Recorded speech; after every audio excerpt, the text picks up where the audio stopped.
By the dawn's early light, July 2nd, 2021, Lehigh, Utah, USA.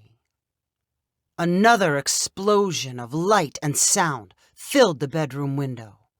The bedside clock read 11:03 p.m. Lyle slid from under the blanket and stomped to the window with the best view of the cul-de-sac below. He lifted the shades and growled. "Don't any of them have jobs? It's a weekday. Don't they have to be up in the morning?" Lyle said angrily to his wife, who had a pillow over her head. "How many are out there?" she asked in reply. "All of them. They've got little kids laying on blankets, 100 folding chairs on the sidewalk, and of course, Jay running around with a lighter." Lyle took another look outside and recognized neighbors from the 4 other houses in his cul-de-sac. They were all gathered around Jay Christensen's lawn. Another aerial launched from the pavement and burst open in red and green showers of sparks. Lyle looked up to see how far into the sky the rocket traveled. "They have to be illegal. You can't get those at the Lehigh Walmart. Those are Wyoming fireworks."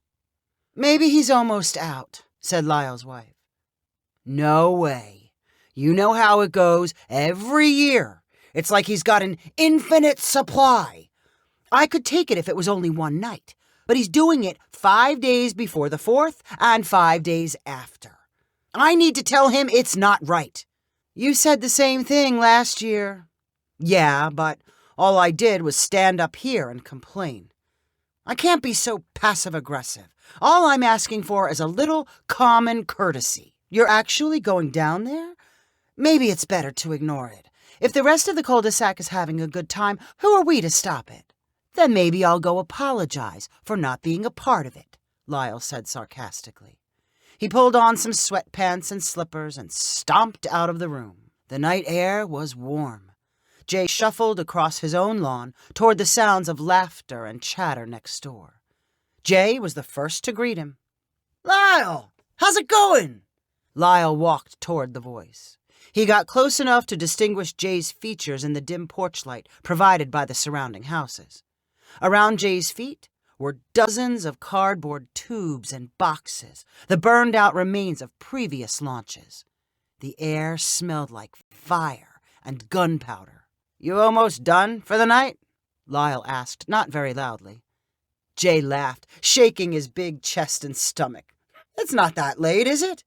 I lose track of time during the summer." "It's past 11. I'm sure you're having a good time, and I don't want to be a party pooper, but I have to work in the morning, and it's hard to sleep when World War III is going on out here." Jay laughed again and then leaned over and put a giant arm around Lyle's shoulders. "Sorry about that. We didn't mean to keep you awake." "Not a big deal," said Lyle. "I don't want to interrupt the fun, but I would really appreciate if you could wrap things up." "No problem. How about we finish up the set I started, and then we'll call it a night?" "Sure. Like I said, I don't want to ruin your fun." "You're not ruining anything. This is your cul-de-sac, too. How about tomorrow you come down earlier and help me launch a few when we're getting started?" "Maybe," replied Lyle. He backed away toward his house. As he walked to his door, he heard calls of "good night" from the other neighbors. "Did you confront anyone?" asked Lyle's wife when he returned to their bedroom. "I talked to Jay. He said he was sorry and he would stop after a few more." "He didn't get defensive?" "You know Jay. Nothing bothers him. He'd be laughing like a 12-year-old kid even if someone was robbing his house." Another boom echoed from the pavement outside. "Just a few more and then they'll be done," said Lyle. He counted launches and waited for silence.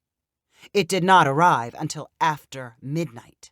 By that time, Lyle was cursing under his breath and complaining that Jay was too stupid to read a watch. The next night, on July 3rd, Lyle watched from an upstairs window as even more people assembled in front of Jay's house for his fireworks show. "Maybe we should join them. It can't hurt to sit there for a bit," Lyle's wife suggested. No, it'll only encourage him," replied Lyle with a groan. Maybe it won't go for so long tonight." "I doubt that," replied Lyle. The show was still going strong at 10:30 as Lyle complained to his wife about the need to do something. "Talking to him doesn't help. We need to get more drastic." "Like what?" "Let's call the fire department. Jay can't be using legal fireworks. They're flying way too high. He always talks about driving up to Wyoming to get them. Let's call and rat him out." Lyle found a non-emergency number for the fire department and eventually got through to a real person. He explained the dangerous situation on his cul-de-sac, and the woman on the phone promised to send someone right out. Lyle was skeptical, but only a few minutes later, a fire truck arrived with lights flashing. "Oh, this is going to be good. Come look," Lyle called to his wife as he stared through the blinds. The fireman in charge hopped out of the truck. Before he could take more than a few steps, Jay had already rushed over to greet him. After a bro hug, they began a laughter-filled conversation. "Unbelievable! That guy was probably best friends with Jay in high school," Lyle said with disgust. "Jay does have a lot of friends," said Lyle's wife. "Too many," replied Lyle. The fireman in charge turned off the truck's flashing lights and stayed for another half hour to watch Jay's next big aerial launch. "This isn't fair," complained Lyle. "It feels like we're all on our own. The only thing left is to fight fire with fire." "What does that mean?" asked his wife. "You'll see. You remember how you've wanted to visit Wyoming?" "No." "Well, you should." On the morning of July 4th, Lyle and his wife got in the sedan Lyle used for commuting and drove north. They took a right turn to get to Interstate 80 and settled in for the nearly 2-hour drive to the Wyoming border. As Lyle swerved to get around the many semi-trucks on the highway, his wife asked about what he was plotting. "I wouldn't call it revenge," answered Lyle. "More like a lesson in common courtesy." "How will you setting off fireworks teach Jay anything?" "You'll see," replied Lyle confidently. Right across the state line in the city of Evanston sat a bright yellow building called Fireworks Warehouse. Lyle pulled into the newly paved parking lot and grabbed one of the available shopping carts. When he pushed the cart inside the store, he paused in amazement after getting his first look at the interior. Rows and rows of shelves were stacked with brightly colored packages. "This place is as big as a Costco," Lyle said to his wife. "How do they stay in business, only selling fireworks?" "A lot of people like Jay must drive up here," replied Lyle's wife. The couple walked past shelves labeled for aerials and cones. Other shelves held firecrackers or pre-packaged sets, perfect for neighborhood parties.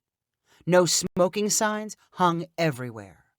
The whole place smelled of gunpowder. Professional-grade selections cost hundreds of dollars per box. "Think about how much Jay spends on this stuff every year," Lyle mumbled. After spotting one of the warehouse's employees, Lyle waved to get his attention. "Can you show me where the loud fireworks are?" Lyle asked. "They don't have to go up in the air at all, as long as they're loud." The red-haired teenage employee gestured for Lyle to follow toward an aisle on the far side of the store. "How loud do you want them?" asked the teenager, who wore a name tag which read Kip. "As loud as you've got," said Lyle. Kip stopped in front of a rack of cardboard cylinders covered in menacing-looking labels. "This one's definitely loud," said Kip, holding out a tube labeled Atomic Scream.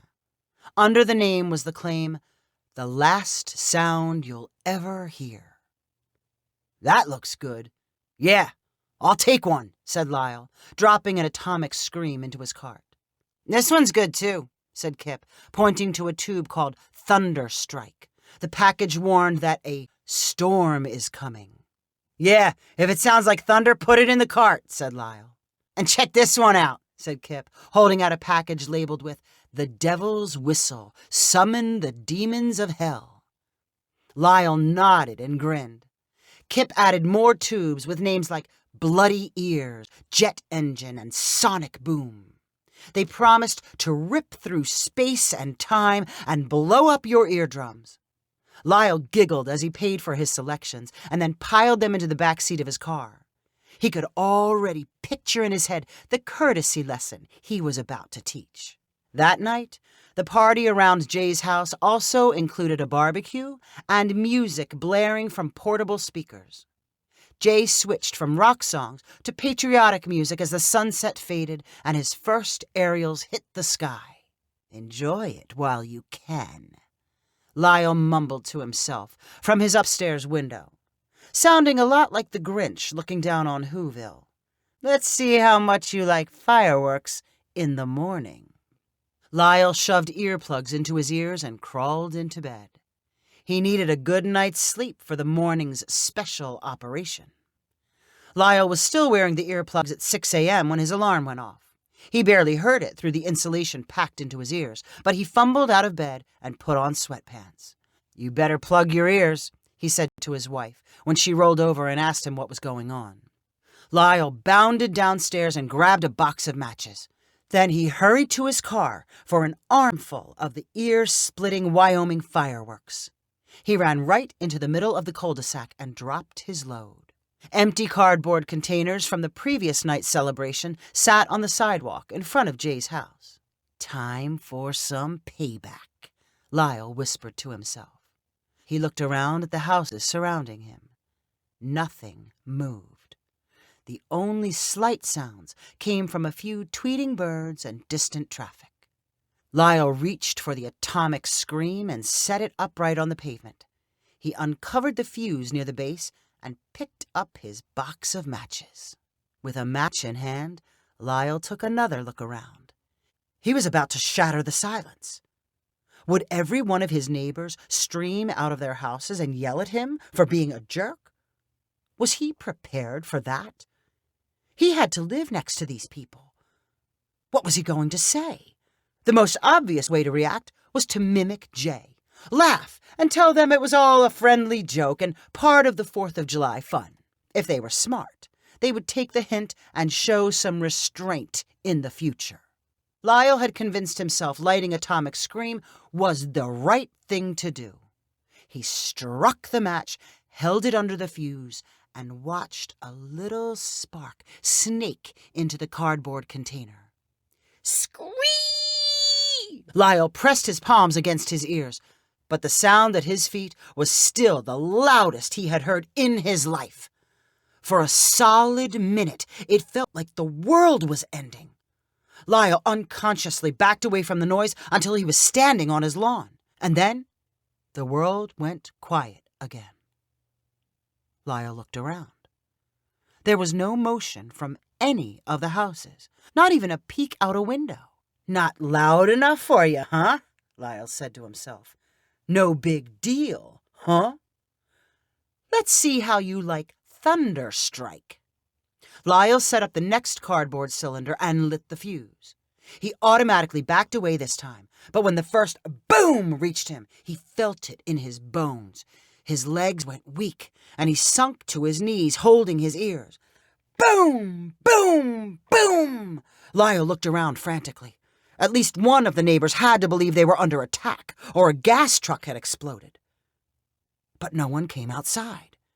By the time the booming stopped, Lyle was itching for any kind of reaction. "You can't be sleeping now," Lyle mumbled as he pulled out the devil's whistle. "I went all the way to Wyoming for these. We might as well enjoy them." The pitch of the whistle was simultaneously deep and shrill. It seemed to come from all directions. It was the first time a sound felt like it could yank the arms and legs off Lyle's body. People 50 miles away must be hearing the same thing.